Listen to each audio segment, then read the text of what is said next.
Flop Culture.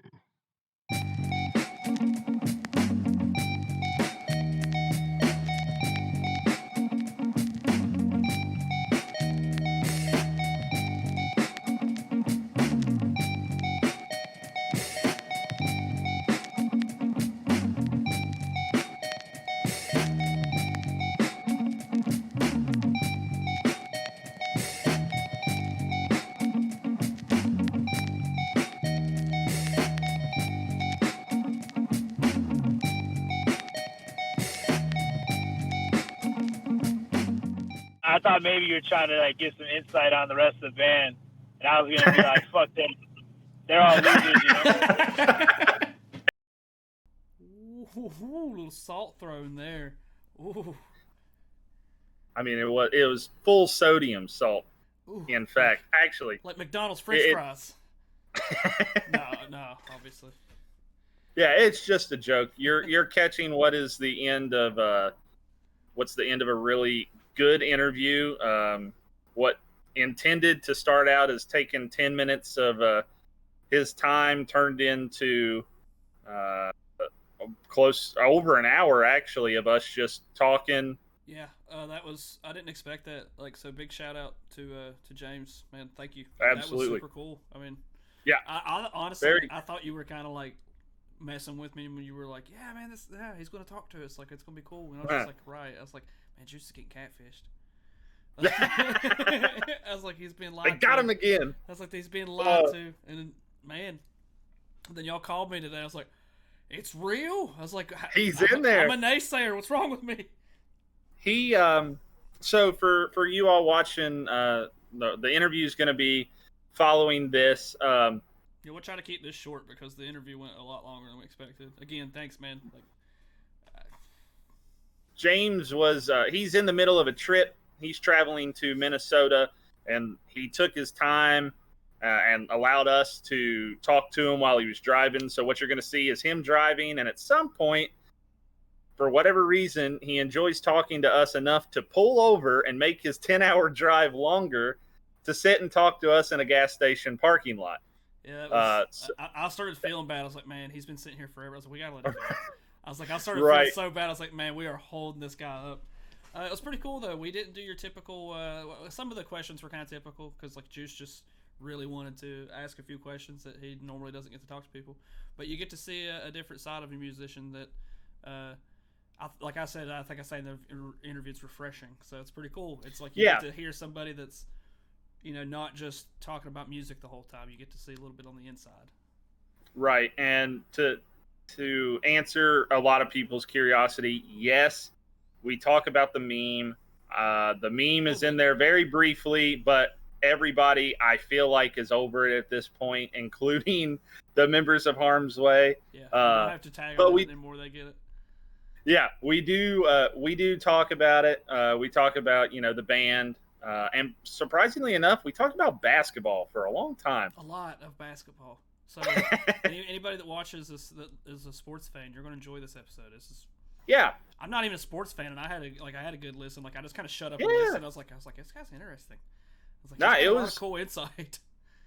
It was really good. Once again, like Dags had started off with, we appreciate James taking the time to talk to us, and hopefully you all stick around for the whole episode. We'll get back to our normal scheduled program of me and Dags, but we couldn't pass up on the opportunity to talk to what probably my favorite hardcore band, period. Get to talk to the singer of, it's just too good of an opportunity, and why not take it? Yeah, absolutely. So thanks again, James. Thanks, Harm's Way. And now back to our regular scheduled broadcast. Keep it floppy. I know that you guys specifically have been a band since 2006, and you started as a Straightedge punk band, correct? Yeah, I mean, like, it was kind of more of like a grind / power violence style band. Mm-hmm. Kind of like Infestor, Crossed Out.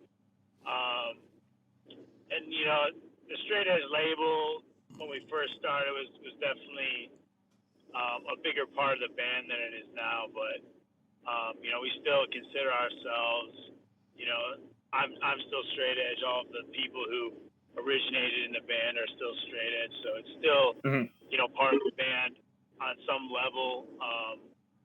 I don't really sing about it, write too many lyrics about it anymore, but yeah, we were in another band called Few and the Proud, and that was, you know, started in about 2005, and you know, we wanted to just do a little side project, make a demo. We never really considered that it would become obviously what it is now, but yeah, at the beginning it was kind of just like a fun band to play a few shows, and you know, it was at the time also very different from what we were playing with our other bands. So it was, right. But yeah, I mean, yeah, that's basically it. And you know, obviously, as time went on, you know, we really only toured and did stuff on like college breaks, like summer break or winter break, just because everyone was in school. You know, it was just a hobby at this point. And then, you know, obviously as we started to get a little more popularity, we started to tour a little bit more often, and as you know, we put out more records. You know, it started to become closer to a career, if you will. But right, you know, probably not until 2015 would I say was really like a time where we put aside like all of the jobs and schooling that we were doing to really concentrate on the band full time. So gotcha. So just from a listener's perspective, the difference between like say like Reality approaches to Isolation and then Isolation to Rust, those are still very, like you had mentioned, I feel like have that, you know, the power violence, kind of the hardcore element. It was a lot more straight driven, like you knew what you were getting.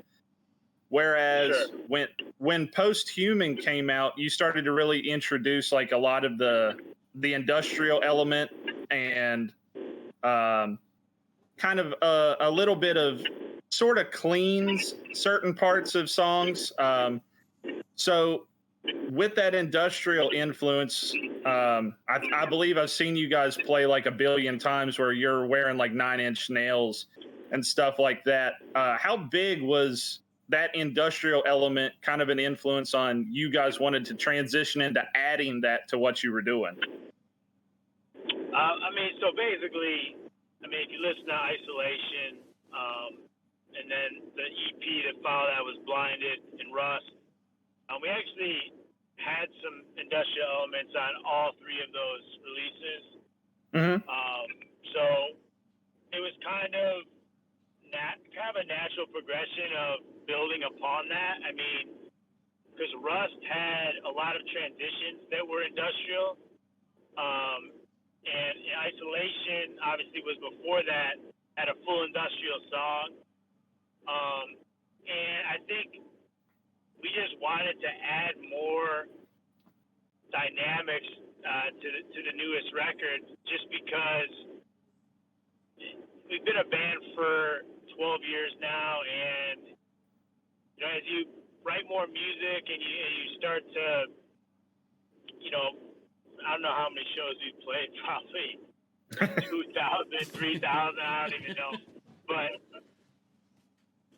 like, you know, you start to, I don't want to say get bored, but you want to try some different things while also, you know, maintaining the sound that you originated on. So I think as bands like, you know, lengthen their career, I think it's important to like, you know, take some chances, try some different things, you know, try to add some elements that, you know, you weren't necessarily a major part of what you were before. And I think Post-Human allowed us to do that only because our bass player Casey,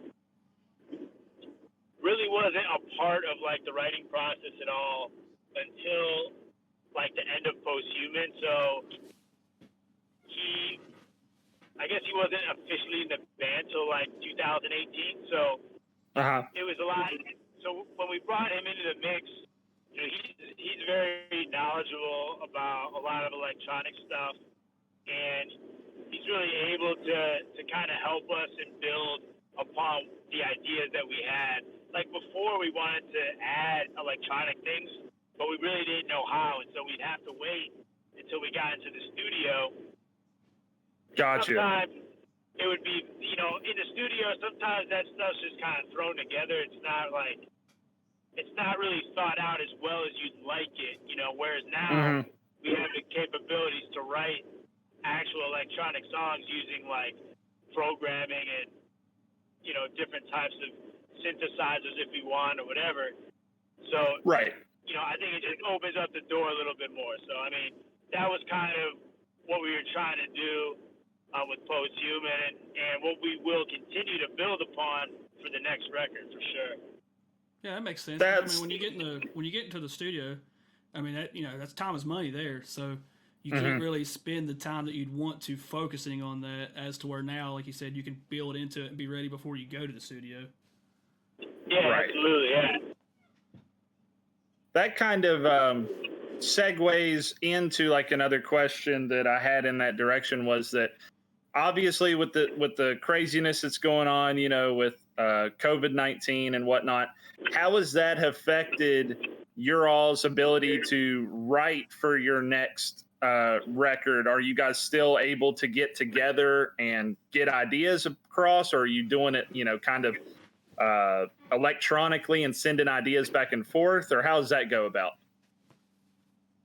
So, you know, we all decided kind of early on when this started happening that we would kind of take the responsible route and not meet. And so we obviously needed to find an alternative. And basically what we do is we, you know, get on Zoom, and Casey is very knowledgeable about Ableton. So what we'll do is, you know, Casey and Nick live together, and basically Nick will plug his guitar in to Ableton, and Casey can program drums based upon any riffs that we might come up with or whatever. And then we run it through Twitch actually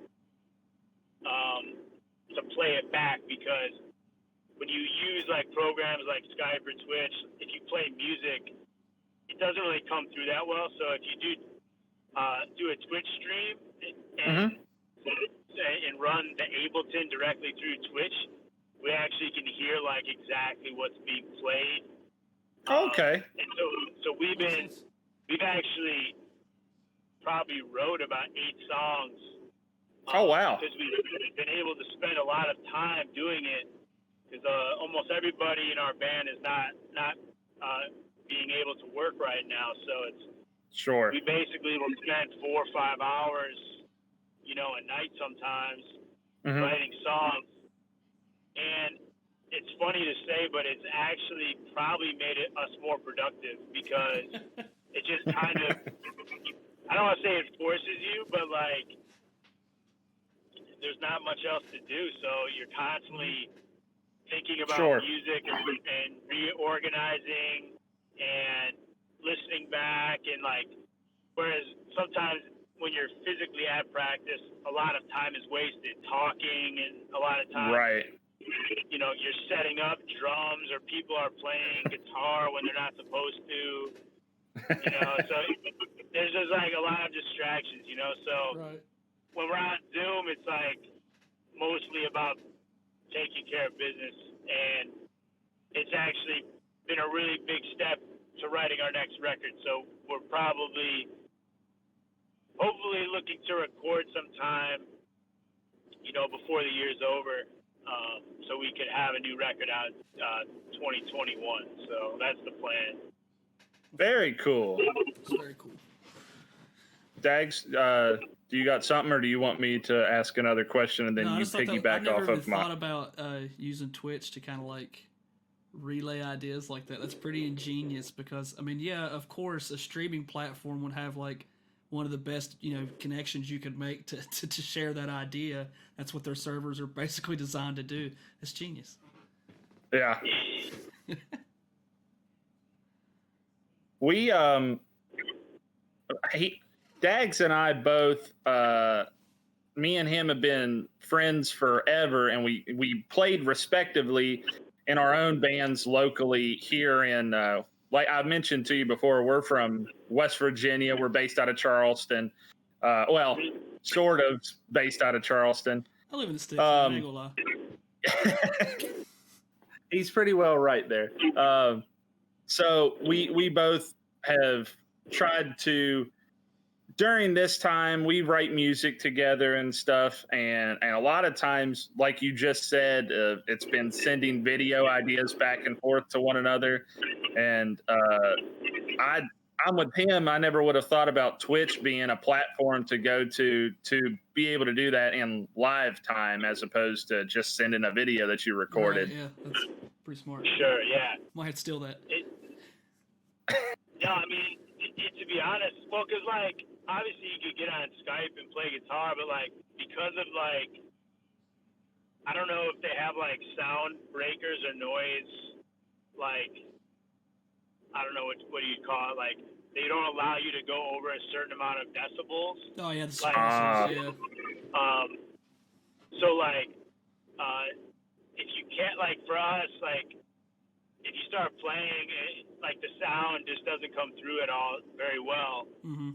Right. It was kind of like we had to find a solution early on, because we were trying to write, and they would start playing, and then, like, it would just cut out, basically. Mm-hmm.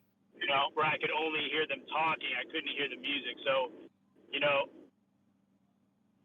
my band is pretty technologically sound, so they figured that, if we did it at the Twitch stream, it would just be a direct line, which makes it, obviously much more audible, and it's able to edit things in real time, which is nice.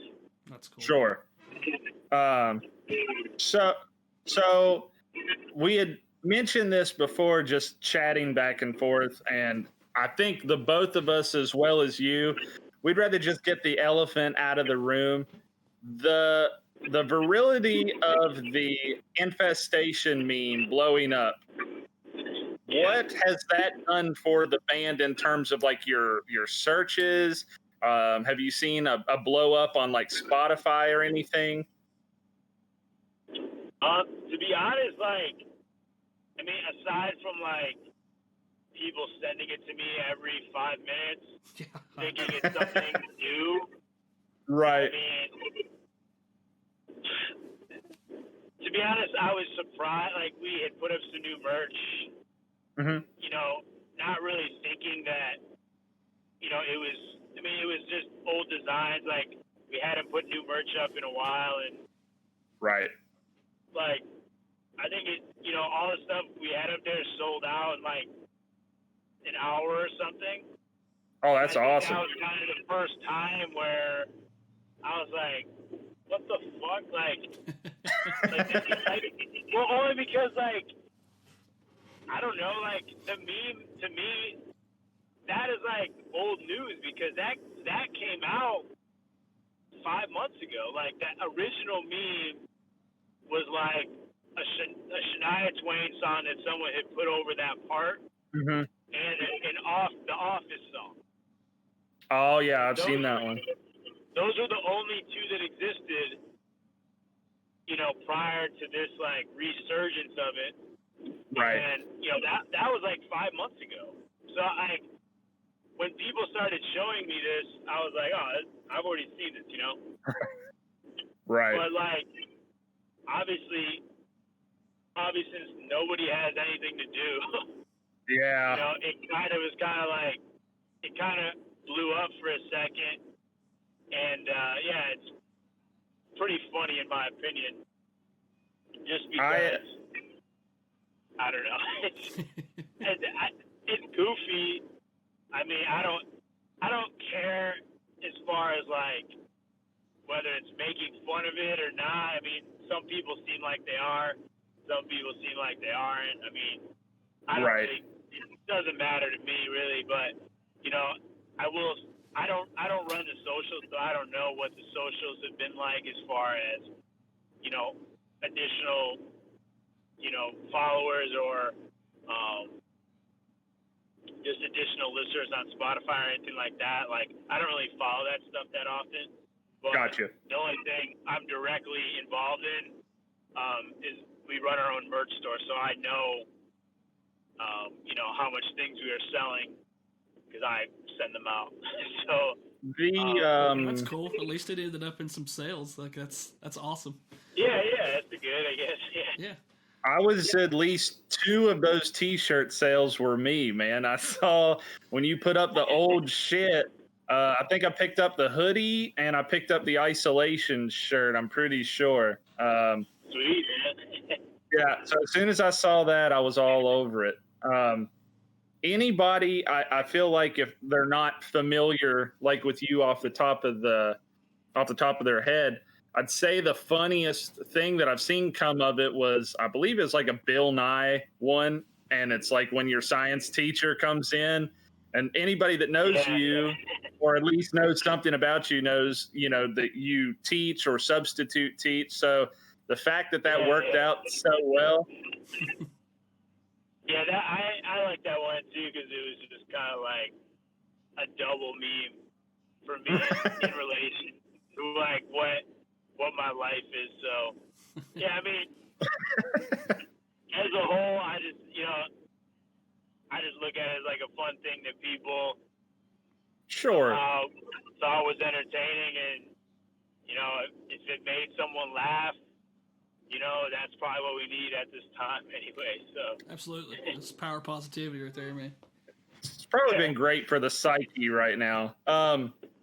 So we've kind of touched a little bit on it, and we mentioned it kind of at the beginning of the interview about, you know, I know you, Bo, and Chris are straight edge, and being from Chicago, you know, here in West Virginia, straight edge culture is next to nil or basically non-existent. I myself am straight edge, and one of our best friends is also straight edge, and that sums up the extent of straight edge people that I know around here. So, just in terms of your all's view for straight edge, I know there's like some dogmatic people about the, you know, kind of the subsidiaries of, oh, well, that means vegan, and that also means, you know, no premarital sex, or I won't take any prescription medications. Where do you fall on that spectrum? Like, what does straight edge really identify to you as? I mean, for me, you know, it always was kind of like the traditional sense of, you know, no smoking, no alcohol, no drugs. Mm-hmm.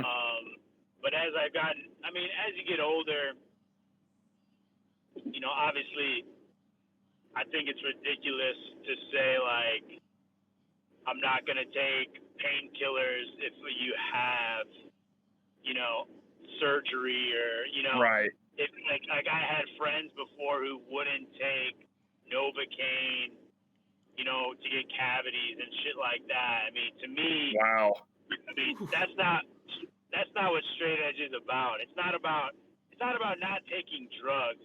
To me, it's about having a stance against society and its view upon the need to get fucked up to either escape your problems or to have fun. And you know, that's always what it's been about to me. So it's a stance, a personal stance that I think is the best way for me to live. And that's where it ends for me. You know, straight edge means different things to different people. You know, it has nothing to do with vegetarianism, veganism. I mean, those are separate ideologies. You know, so in my opinion, you know, straight edge is about the betterment of the individual, and by doing that, you know, and I've said this before in other interviews about straight edge is like life has many ups and downs. I think if you want to experience all of life, being straight edge is kind of the best way because you're never using escapism through, you know, any substances to not feel, you know, things that are happening in your life. And, you know, that's just kind of the way I've kind of the way straight edge has developed as I've gotten older is, you know, I mean, when I was younger, I used to be like, you know, fuck people who break edge and all that, you know, like it's just silly to, you know, different things are better for different people at different times, you know, to expect someone who's 15 to live an ideology that they probably didn't even know much about for the rest of their life and then be upset when they want to change. I mean, it's kind of a ridiculous concept, but, you know, in my opinion, it was best for me then. It's still the best for me now, and then I'm going to continue to live that way until, you know, I don't want to. And that's just kind of how I view it. You know, I know some people would disagree, you know, maybe some Earth Crisis fans or something, but I was going to say, they could be pretty dogmatic, man.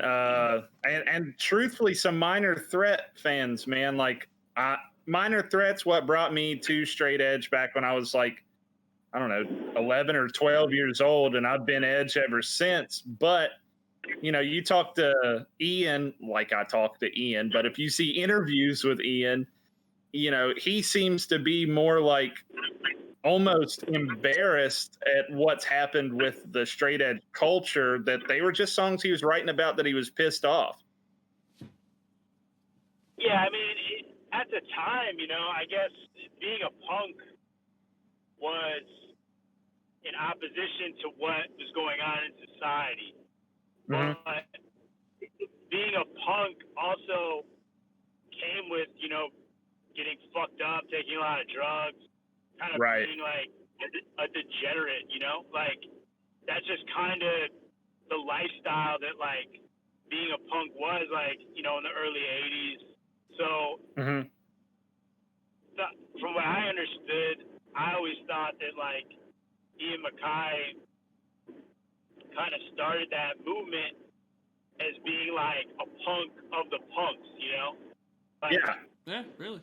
Like, fuck these guys. Like, these guys are just fucked up all the time. These guys are fucking losers or whatever, you know? Like, and, like, so I always kind of looked at it like that, you know, especially growing up in high school. Like, I never did drugs or alcohol ever. Like, I didn't, like, start doing them and then find straight edge. I just, like, got into music and was like, yeah, I hate these fucking people. Like, I don't want to be around these people. So I was like, I hated parties and I hated that culture. Like, I feel that so you know, much. Yeah. And so that's what drew me to being straight edge originally. And, you know, probably part of it is I was extremely antisocial, which probably, you know, just pushed me towards an antisocial movement like straight edge, you know? So, but, you know, looking back at it, you know, like, I just think, you know, like, I don't even know what age Ian MacKaye was when he kind of wrote those lyrics, you know? He was a fucking kid, you know, like, of course he had no idea of what this would become, you know? Not at all. Yeah, there's no way. He was just doing what felt right, and then it just took off. And in retrospect, it's like, holy shit, I started an entire movement. Yeah, I mean, Chicago straight edge is virtually non-existent either at this point. You know, I mean, when I grew up, you couldn't find anyone who was into hardcore that wasn't straight edge. Like, you were a minority in hardcore if you weren't straight edge. So, like, oh wow. But that's like literally the complete opposite now. I mean, out of all my friends who I grew up with who were straight edge, I mean, I probably know 4 who still are. You know, I mean, I get it. People change. It's not important to them anymore. Sure. You know, and they move on to the real world where socializing requires drinking and, you know, taking a few puffs of a joint or whatever. I get it, but like for me, I just know that that's not the way for me. So I always found that like admirable. Like I'm not really straight edge myself, but I do have like a big thing against drinking. You know, here in West Virginia, that's everywhere. But around here, you know, you kind of grow up. Almost everybody's uncle or dad or somebody's a pretty bad drunk, and you just deal with it your whole life. So I found out really early. I was just like, yeah, I don't like that. I'm not going to do that. I'm not going to live that life. Like that's not for me. So it is nice to hear people that like have that stance and just kind of show you that like you can live another way. You have choices. Yeah, I mean, I think that's another thing too. Is like just because like there's people who live the straight edge lifestyle who don't claim a label, you know. Right. Like, so, you know, we've had discussions before, like what really like separates you just not drinking or being drug free. And I think the main thing behind that is the movement that you were a part of or you are a part of. Like, you know, otherwise you're just some dudes who don't drink, you know, it's not some, you know, so it's, at this point in my life, you know, I don't even think about it. You know, it's just like part of my life. It's who I am. Exactly. And that's basically it. So, yeah, that's all I got to say about straight edge. No, you're good, man. You're good. We'll stop beating us on that. Yeah, that's totally cool. So I don't know if you've mentioned this before in any interview or anything. I've noticed from watching just live shows as well as some interviews. There's one interview in particular where I saw you wearing a pair of like Snow Beach Air Max 1s. Are you a sneakerhead at all? You know what? I do like sneakers quite a bit. Badass. All right. I don't know if I'd call myself a sneaker head necessarily because I'm pretty selective at what I like. Sure. Like, I'm not the type of dude who like, you know, is getting every Jordan or, you know, any sort of rare drop. I'm not like the first in line. Like that's not who I am. But I do have like a fair amount of sneakers. I'm a big fan of Air Maxes. Nice. Sure. So Air Max 1 is my favorite shoe. You know, I like 95s, 97s. You know, I probably have 20 pairs, 18 pairs. Sweet. But you know, I used to be more into Jordan, but you know, they kind of, in my opinion, they're made a lot cheaper. They are. And you're dropping like $250 for some fucking shoes that you're like afraid to wear because you're gonna get them scuffed. You know, like. Yeah, that's true. I don't know. No, you're right. But I do hold on to like my favorite Jordans, like the Bread 4s are probably my favorite Jordan of all time. That's a classic. And then I have like the Bread 3s I really like as well. I just sold like the Concord 11s recently. Oh, okay. Because I like them, but like you're not gonna wear them. No, I'm just in my closet, you know. Yeah. And same thing. I had the Bread 11s too, and I was just like, you know, I might as well give them to someone else who's gonna wear them. You know, like they were just in my closet. You know, because like those look like a basketball shoe. You know, it's weird to just be stomping around and like just like a shoe you look like you're about to lace up and go play basketball. You know, so right. I know a lot of people like that. You know, they like shoes like that, but you know, there's a lot of shoes like, for example, like the Pippins, like the Air Pippins. or like the foam posits, or like Yep. some of the penny shoes. Like people like those and collect them, but I'm like, these just are straight up basketball shoes. So that's why Right. I'm kind of leaning more towards like Air Max 1s and things like that, because Like the lifestyle shoe. yeah, I guess it's more fashionable, you know. Sure. That sounds lame, but it's just I'm gonna wear Air Max 1s 100 times more than I'm gonna wear, you know, a Jordan 8 or a Jordan 9 or, you know, whatever. So there's nothing wrong with knowing what you like. I think it's Yeah, one of man. the best parts about when you as I'm finding getting older, is when you're young, you're like, I want it all, I want to try everything. As you get older, you're like, nah, Daddy likes what he likes. I'm gonna stick with that. yeah, I mean, you only got a finite amount of money, so you gotta be selective at what you're gonna buy. Yeah, it's like, I could buy one pair of Jordans or like 12 pairs of Fila's here. Yeah. I mean, I ain't wearing no Fila's, but Hey man, watch your mouth. you know, I'm Nike. I'm a Nike guy through and through, but I like Vans as well. So Me too. I can rock some Vans hard. Oh yeah. I mean, That's your thing, Dags. Not Vans. Dude, I love a good skate shoe. There's nothing like a good low-cut skateboarding shoe, especially in the summertime. yeah, they're a good summer shoe for sure. Plus, they got those ones now that have the insole. Oh yeah. Yeah. Dope.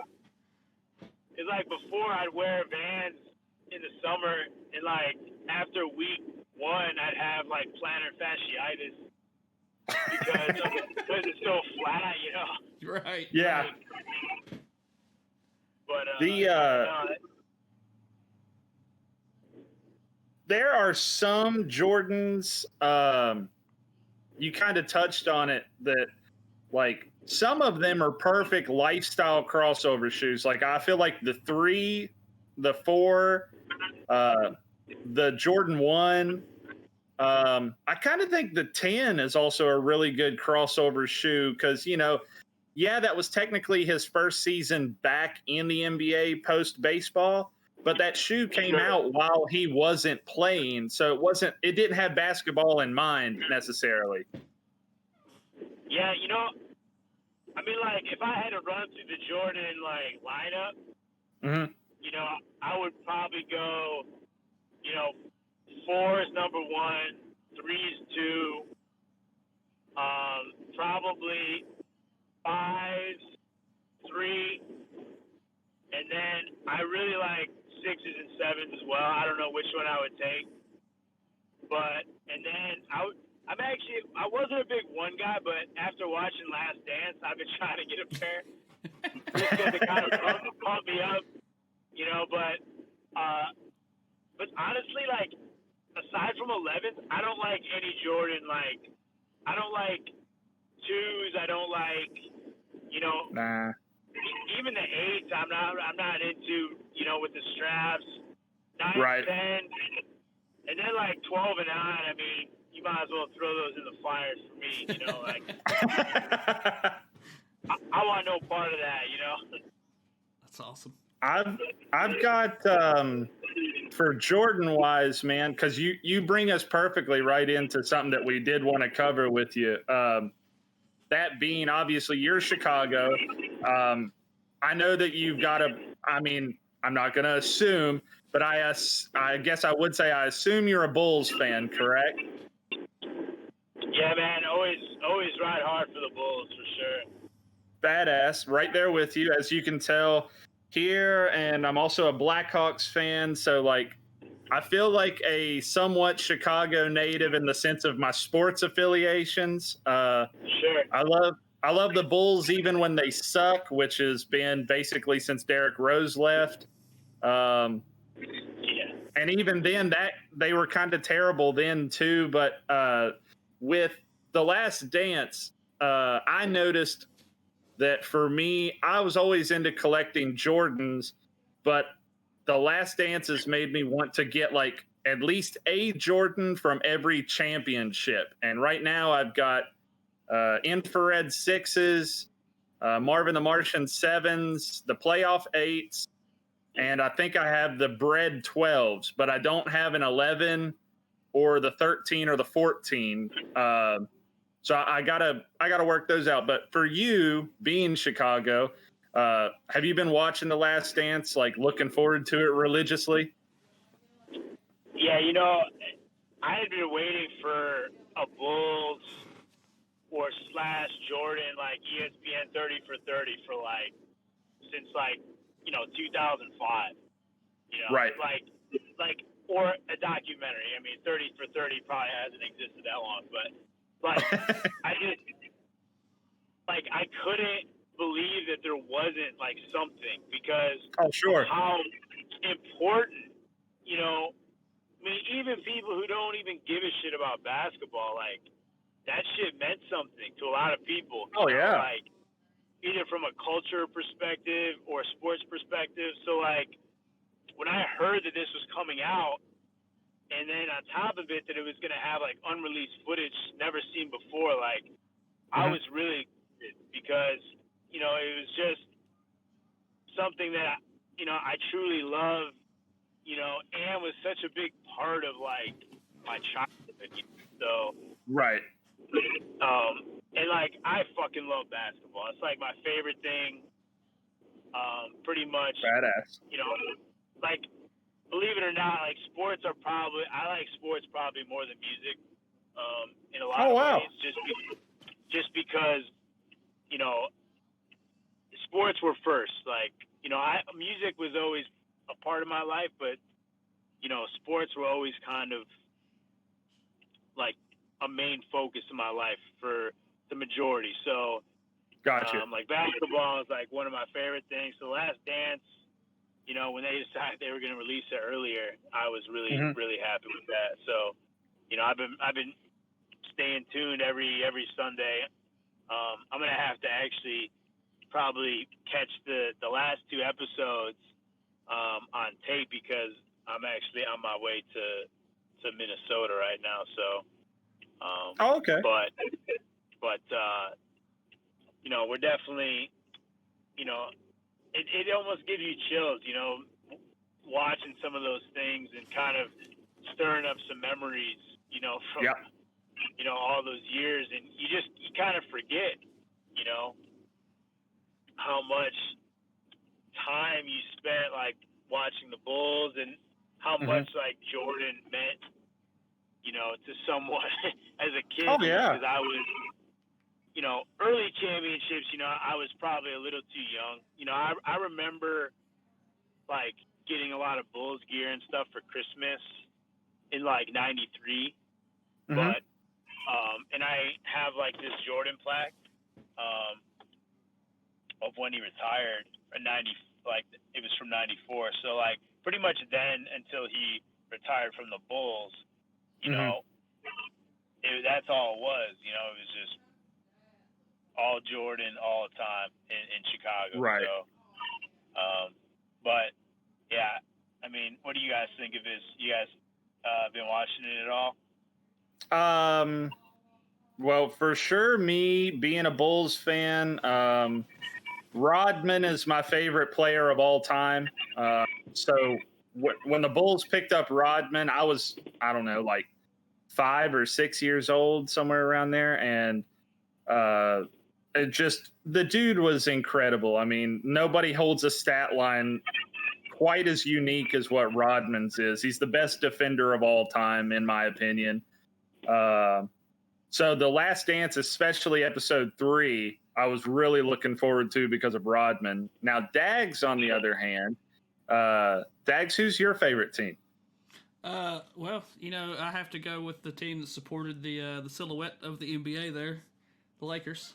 They had Jerry West, and being a West Virginia boy, that's I kind of hold dear to that. Now, I don't follow basketball as hard as you two gentlemen. I'm actually a little bit different in the sense of I've never really been huge into sports. But you saying that you kind of appreciate sports more than music, man, that's refreshing to hear from musicians, because I don't know about you guys, but I get really tired of hearing the whole music is life kind of thing. It's just a part of your life. It's not the whole thing. You got to have space between things. You got to have other outlets.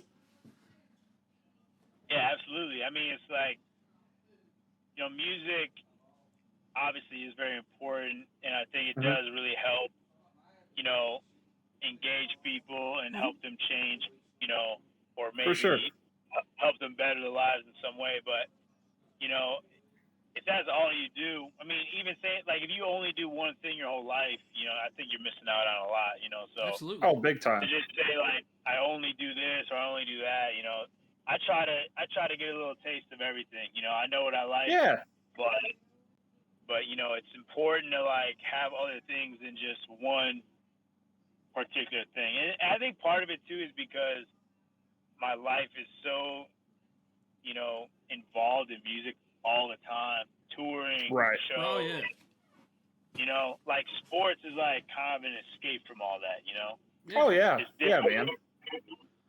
Gives you something to look forward to, something to focus on. That's not so that you're actually in complete control of. It's just like, nah, this is just your entertainment right now. This is enjoyment. Yeah. Exactly. Yeah, because, like, when you play 120 shows, 150 shows in a year, you don't want to go to another fucking show. I mean, that's just the reality. Yeah, absolutely. For sure. And so, sporting events, I mean, my band, like, me and Chris are very into sports. Everyone else is, like, not really into him or just, like, indifferent for the most part. But, like, we're pretty upset, actually, that the sports is kind of took a pause with the pandemic and all. Absolutely. So, sure. You can't enjoy anything. You can't enjoy any kind of professional, college, nothing. Like. Yeah, I mean, and we're big baseball guys, so, like, that's terrible. Okay. So, but yeah, I mean, I actually, before you asked me about the Blackhawks, I actually am not a hockey guy at all. I don't. Oh wow. I'm not a huge fan of hockey. Never have been. Okay. I don't really know much about it. Like, even when the Hawks were good, like, I never cared about it. So I've always been football, baseball, basketball. Those are the sports I follow. So, and like I said, I had a relative. My uncle lived in Chicago when I was a kid. I think he lived there from '98 until about 2001, and the first live sporting event I ever caught that was professional league was the Blackhawks and the Canucks at the United Center, and that was just after the craziness of, like, 9/11. So everybody was still kind of, I think it was September, November, I think, in 01. And so it was easy to come by tickets. It was super cheap. And that was, like, my exposure to hockey. And it had been my favorite sport since 01. NBA's always been a close second. And probably this season, actually, was the first time that NBA actually overtook hockey for me in terms of my attention, because I don't know why, but when the Bulls drafted Kobe White, I was all in on, like, whatever Bulls game is on. I don't care if it's home or away. I'm watching it because this kid is nuts, and I think he's going to be great for Chicago if he ever gets to start. Which he was there towards the end. Yeah, I mean, Boylan is just not a good coach, in my opinion. Not at all. The organization in general, I think, is kind of a disaster and has been. I don't think they've made smart moves. They've obviously invested in players that, I mean, the Sox do the same exact thing. They'll get these veterans who are on their last legs, right? Just to draw people in. Like D Wade, came in, and I don't know how much money they gave him. What, like 50 I hate to know. And then the Sox do that shit all the time. They brought, like, Manny Ramirez. They brought, like, Albert Bell. I mean, he was still at the time, like pretty good, but like they brought Ken Griffey, like those dudes were like fucking washed up, man, you know, like. Right. For me, the Bulls just, you know, and then at the same time, they never make trades for big players. They're like, nobody wants to come here. So like, and then we get fucked on the draft lottery last year. I mean, I like Kobe White, but I mean, is he? In my opinion, is he going to be like a franchise-changing player like Rose or something? No. I don't think so. You know, but he's a good player to watch. He's fun, but you know, marketing really took a shitter this year. I felt. God, yeah. So, but man, Levine has been on fire this season. The fact he got snubbed for All-Star is like disgusting to me. Yeah, man, he was. I mean, he was what, like third or fourth highest scoring, I think, in the East, or because he was averaging like 24 or 25 a game, I think. Yep. But I don't know, man. The Bulls just can't put it together. You know, like I can't. They're hard to watch for me. Like, to be honest, I go to some games. I'll watch games when I can. You know, but I would rather watch the Bucks or watch, you know, the Clippers or the Lakers or, you know, any of those teams that, you know, have some good talent, you know? I mean, it's kind of I'm that way with the Lakers right now, Juice. They're like stacked, bro. Well, I'm that way with the Heat, man, because Jimmy Butler is probably my favorite current NBA player. I loved him in Chicago. I think it was stupid for him to have ended up in Minnesota. I loved him in Philly. I thought he was great in Philly. And what he's done in Miami, man, and that cast he's got around him, like Tyler Hero, that's a bucket. Duncan Robinson, that's a bucket. Kendrick Nunn, he's a bucket. If Myers Leonard could stay healthy, he's great. I mean, like, a lot of people will disagree with me, man. Did we lose him? Oh. No, there we go. Sorry. No, you're good. I had music just turned on for some reason, so I'm just trying to turn it off. That's totally understandable. A lot of people disagree with me, man. If the season resumes, which from what I see on like ESPN, there's a distinct possibility it's going to resume. In what format, who knows? But the NBA Finals, man, I actually got the Miami Heat and the Clippers as being the final. Really? I mean, I've got the Heat. I could see it. I mean, the Heat are very competitive. You know, Bam, I think, is kind of the make or break player in those series. Especially with Milwaukee, if they were to face off Milwaukee in the Eastern Conference Finals, I would say, you know, I would give an edge to Milwaukee, but dude, I don't know, man. It's tough because I feel like the Heat are a good team, but like I said, I think if Bam can stop Giannis, then we're talking close series. If Giannis is just on fire and just they allow him to get to the basket, then it's game over. You know, when I went to a Clippers Milwaukee game, and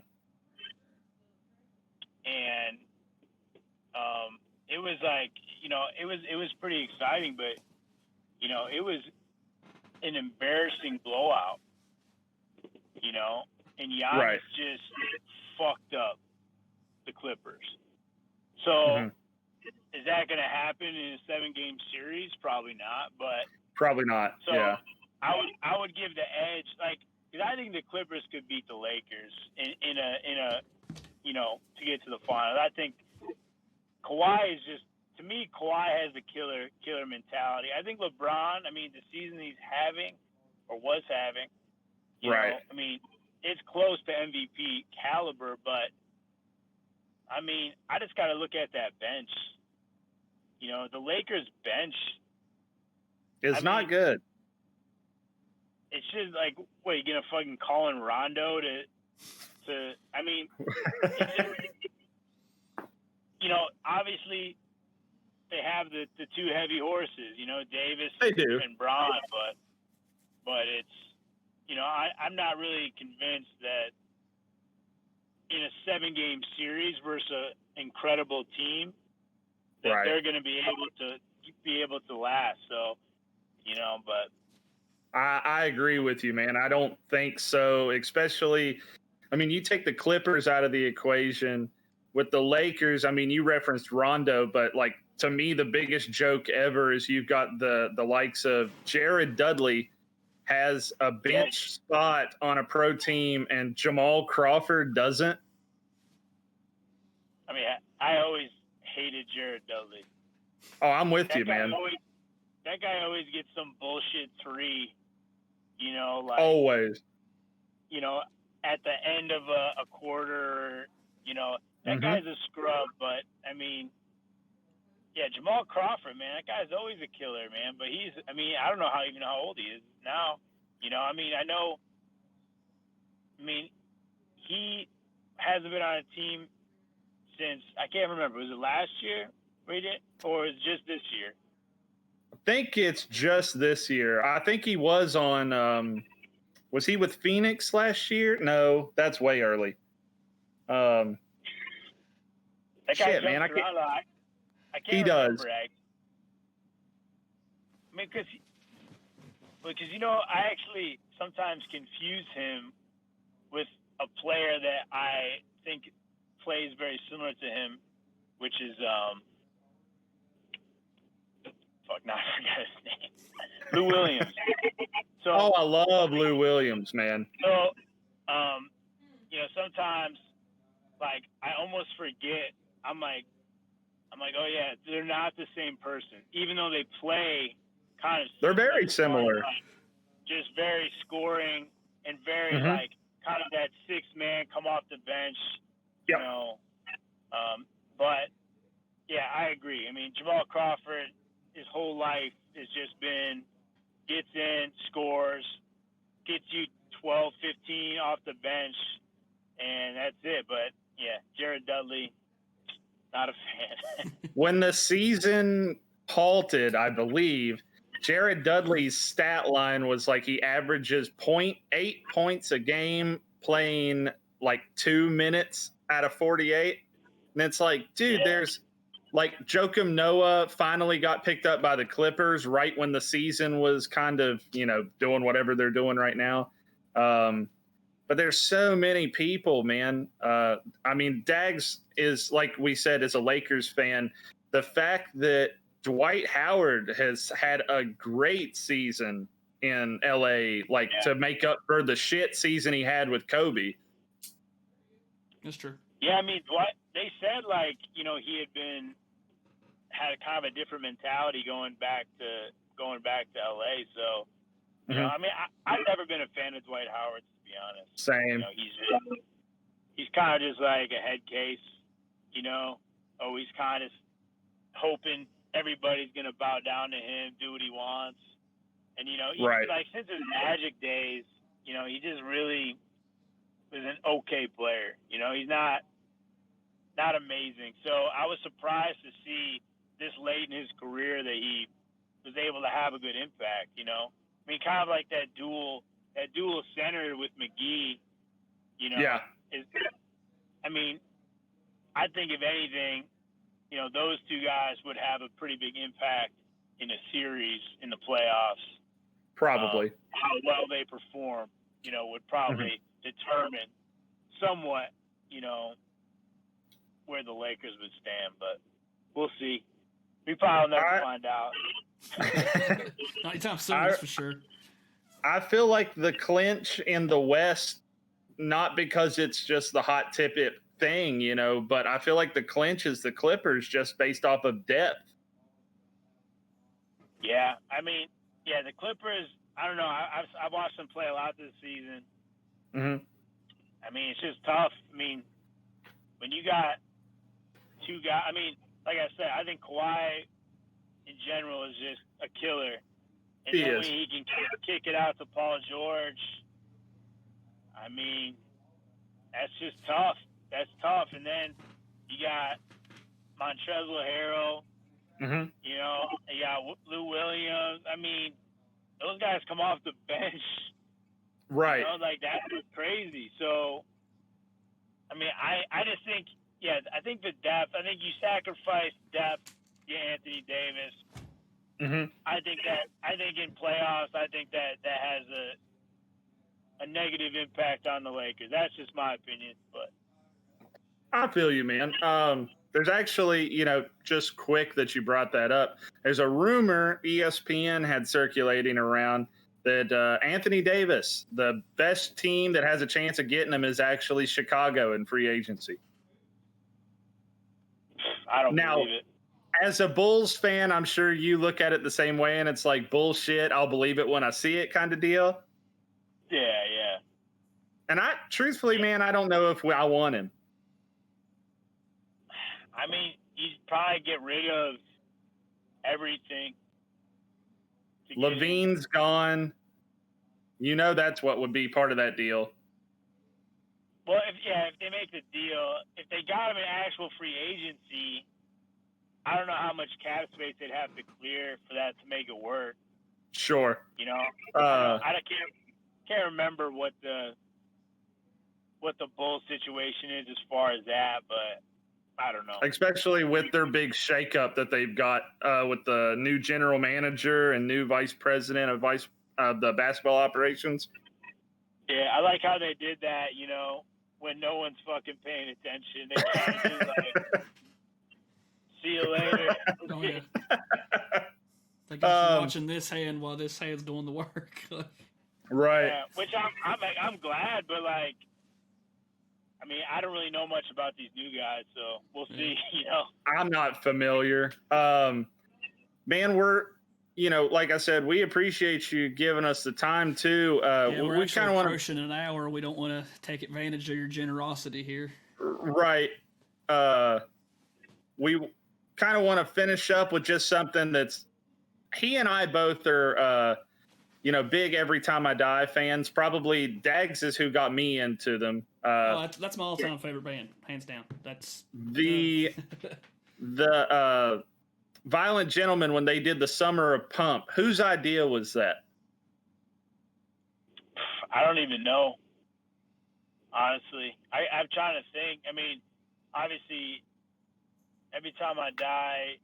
I mean, I love all those guys. Mm-hmm. I think they took us out on tour in 2017. We became friends, and then we went on obviously Warped Tour in the summer of 2018 and shared a bus with them, and that was an awesome experience. I'm trying to think. I mean, I think someone drew it. Someone from American Barbell Club whatever, someone affiliated with that drew it. Okay. And then we were just like, let's make a shirt or whatever. That's awesome. And I mean, it was just kind of like, I think it was like kind of just on the whim. Like, it wasn't really discussed or talked about. We made some. We made like a promotional video as a joke. Oh, it was great, dude.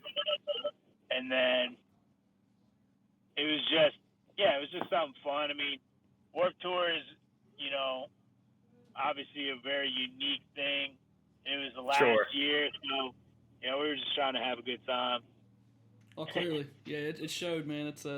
That's actually kind of what drew me into ETID so much was, first it was, you hear Hot Damn for the first time, and you're just sold, and then right. And then you start getting into like their little DVDs, Shit Happens and stuff like that, and you just really get to see that side of them, and you're like, man, these guys just look like they're always having fun, and it was infectious. Yeah, man.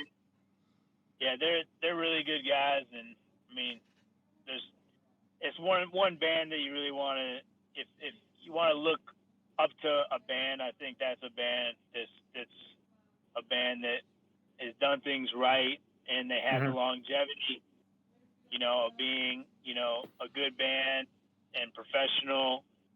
And, you know, I haven't heard any of the new record that's going to come out, but I'm sure it's going to be good. So I've heard some bits and pieces, and it might be one of their heaviest records. If this one little sample I heard indicates anything of the rest of the record, it sounds intense. Sure. Oh yeah. So it's heavy, man. Which Low Teens blew me away, so I can only imagine where they could go from there. And I'm Big Dirty is like the greatest thing they've ever put out was Big Dirty. It was just a great record, like from start to finish. There's not a track on it that you're like, I can skip that or come back to it. It's like you play that shit from one all the way to the end of it. Sure, yeah. Well, that's me in general. I'm just an album guy. I've never been like a singles dude. I listen to either the whole album or the whole EP. I don't just pick and choose tracks. Yeah, man. Like I said, that, you know, a lot of the things like amalgam of summing everything up. The way that I got into Harm's Way is very similar to the way that I got into Every Time I Die, which was word of mouth. For you guys, it was Straightedge Worldwide and Violent Gentlemen. When I saw them post the stuff they did for you guys for Warped Tour, and heard Posthuman, and was like, still to this day, Dags and I have joked because we're both wrestling fans too. If we were a tag team, I've always said Last Man would be the intro for us.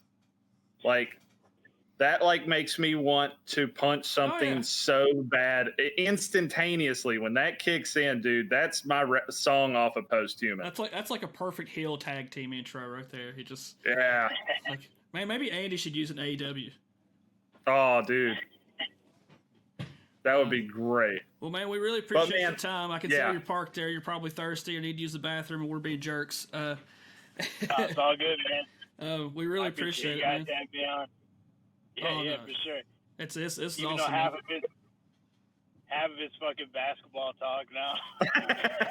That's what we're trying to do, man. We want to be a little bit different. We don't want to ask and be the same bullshit.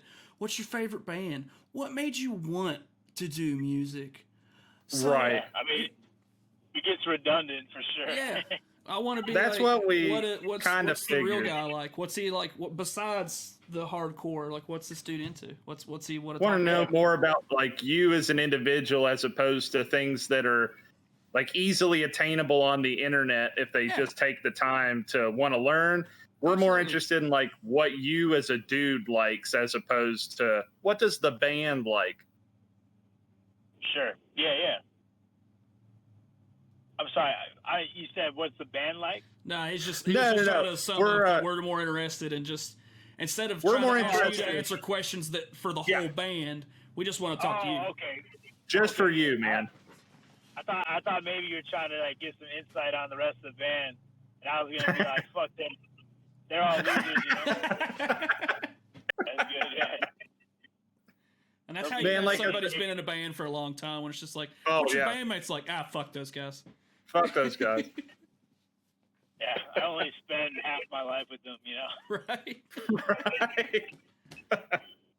Man, like I said, we appreciate it so much. We'll let you know as soon as we get this edited down and want to post it. I'll send it to you, the link to it, and we're going to put it up on our YouTube and stuff.